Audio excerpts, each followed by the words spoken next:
এই ছোট্ট, মালাই মেরে এক কাপ চা নিয়ে আয়। আর হ্যাঁ, সঙ্গে 50 টাকা দামের বিস্কুট দিবি।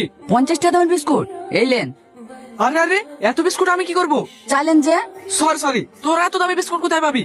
আমি ভেবেছিলাম কলকাতায় কোনো বড় চায়ের দোকানে বসে আছি, ওখানে এক একটা বিস্কুটের দাম 50 টাকা করে, কাজু বাদাম দিয়ে উপরে ক্রিম দেওয়া থাকে। খেয়েছিস কখনো? চোখে তো দেখিসনি কখনো, খাবি কি করে? যা যা, তোর দোকানে যা আছে তাই নিয়ে আয়।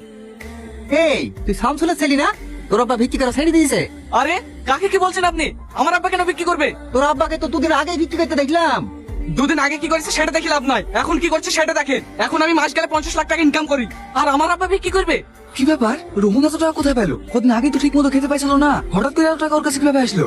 এই ছোট্ট, এই নে 500 টাকার নোট তো আমাদের দোকানে ভাঙানো হবে না। আরে ভাঙাতে হবে না, তোর কাছে রেখে দে, ওটা তোর টিপস। রোহন তুই কি কাজ করিস যে 5 টাকার চা খেয়ে 500 টাকা দিয়ে দিলি? আরে করি। তুই কি কাজ বললা বললা, আমরা তোর মতো বড় লোক হতে চাই। আজ না, কাল আমার অফিস আয়, ওখানেই কথা হবে। আর যারা যারা আমার মতন কোটিপতি হতে চাই তাদেরকেও সঙ্গে করে নিয়ে আসিস। ঠিক আছে ভাই। হ্যালো এভরিওয়ান, আপনারা সবাই এখানে এসেছেন, তাতে আমি অনেক খুশি। আমি আপনাদের সবার ভবিষ্যৎ দেখতে পাচ্ছি, আপনারা সবাই কোটিপতি। তুমি কি বলছো বাপ? আমরা সবাই কোটিপতি? হ্যাঁ চাচা, আমি এমন একটা অ্যাপসের সন্ধান পেয়েছি যে অ্যাপসে টাকা লাগালে 20 দিনে টাকা ডবল হয়ে যাবে। হ্যাঁ সত্যি, 20 দিনে টাকাটা বলে যাবে? হ্যাঁ, আপনারা কি কোটিপতি হতে চান? সুযোগ বারবার আসে না, এটাই তোমাদের একমাত্র সুযোগ কোটিপতি হওয়া। ঠিক আছে, আমরা আজকে টাকা ম্যানেজ করছি। আপনারা টাকা ম্যানেজ করে আমার ম্যানেজারের সাথে যোগাযোগ করবেন, উনি সব বুঝিয়ে দেবে কিভাবে কি করতে হবে। আর হ্যাঁ, আপনারা যত তাড়াতাড়ি টাকা লাগাবেন তত তাড়াতাড়ি কোটিপতি হবেন। ঠিক আছে, আমরা আজকে টাকা ম্যানেজ করে ফেলবো।